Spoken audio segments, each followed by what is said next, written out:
Okay. Okay. One more thing to do. Okay.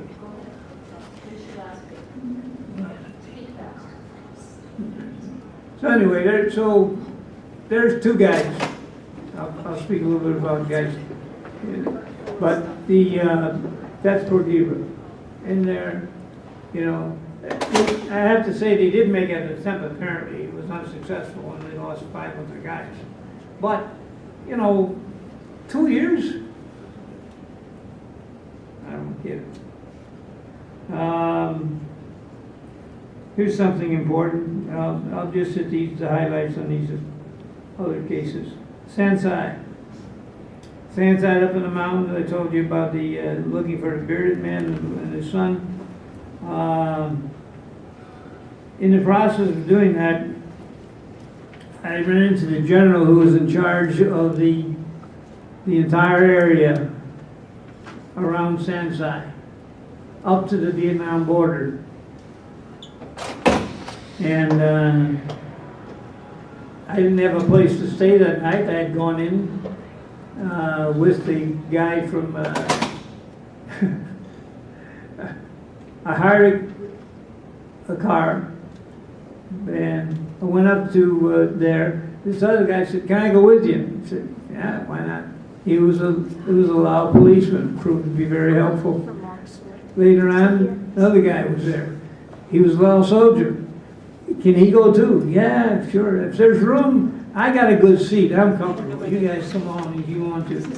And this is the way I operate. So anyway, come on. So but then they put a loud spy in there with me. But that's okay. I knew who he was. And so we go up to Sansai. And I had gone there 5 times. Shortness. I'd gone there 5 times. And on the 4th trip, I think it was, I had talked to my guide and I said, "Hey man, look at I want to know what the general knows about POWs in this area. If he knows anything, he knows about that." So he said, I told you I would ask him, and I haven't. I will ask him now. So he goes and asks him, and then he comes back. And he says, this is again important, because it's, he said that we had, Lao, 4 or 5 camps. And each camp had, there were small camps, we each had 4 or 5 people in them. So say, take the minimum, 4 camps, 4 individuals. Then later on you have the, how about Vietnam? They were across the border and they had an equal number of camps, 4 or 5 camps, 4 or 5 guys. So we're looking at 32 people. None of those people ever came back. Because none of our guys that I talked to, they never told me they were in prison in Laos. Never, none of them. Now I was along that trail, I never even heard about anything like that. One quick thing on Blue. Blue is a Cambodian. He's Vietnamese, but he went over to Cambodia. He said one day he was downtown. He's sitting there downtown. And he looked at this guy, and he looked like he was an American. So I went over to he said, "Are you American?" He said, "Yes, I'm an American prisoner." "Whoa," he said. He said, "Well, what are you doing here?" He said, I'm being moved from one place to another." They said, "Just sit there. We'll be back." These guys can't go anywhere. They don't have any money. They can't get on a bus. They can't go anywhere. So he was just sitting there. And he told the guy, he said, "Well, what's your name?" He said, "My name is Stonebreaker." Look it up. It's in there. Stonebreaker. One other time, Stonebreaker made public contact. Yell off my boat, "My name is Stonebreaker. I'm an American."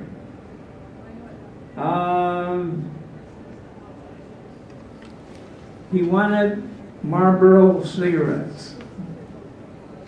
So my friend Blue, who had many contacts, went and got him some for his next period of time in prison.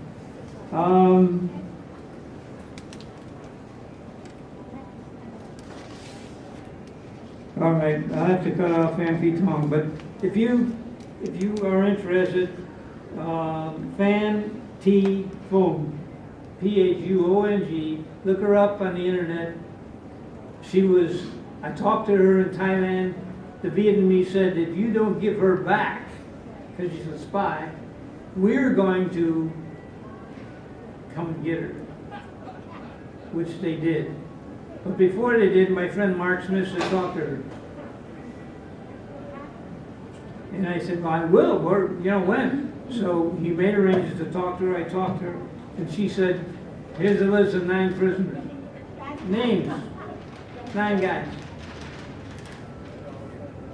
Larry Stevens, Terrell his remains returned. Some other guys. Okay, I know I'm being pushed here to get out of here, but that's important.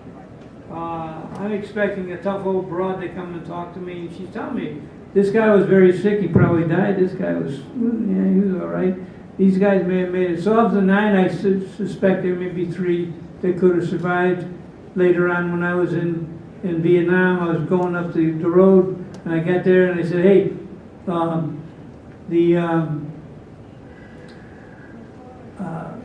I ran into this guy who was Vietnamese, spoke English excellently.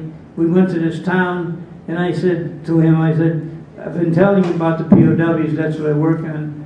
And I see that the general that's charged of these 9 guys, remains or whatever, lives in this town. Could you help me? You know what he did? He said, here, I use your cell phone, because mine doesn't work. So he said, I said, yeah. So I'm using mine that runs out of juice. He goes to the lady next door. He says, I need to use your electricity to charge this phone. He calls the general after 2 or 3 circular waves, and he said, oh, my uncle is the general's doctor, so he'll talk to me. He'll talk to you. So I got on, he didn't speak very good English. Anyway, too bad we had to shut this down, but is there a burning question? Can I take a question? Is there a burning question that you have? I know that might not have been, except that Roger had mentioned that there was, in the book, Yaroshinsky mentioned 60 Americans.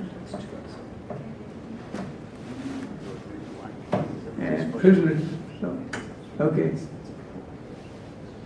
Any questions? Okay, I have, there is some good news out there, and there's some live guys, and there's a lot of them. And I think, I don't know how we're going to do it, but one of the ways is I try to get to church when I can. I was at church Tuesday. And, why is it that we can't crack? It's not, the answer to me is simple. We're not praying enough. You can do everything you want to do. You can have all kinds of weapons and all kinds of military assets. But if you don't pray, you won't get them out.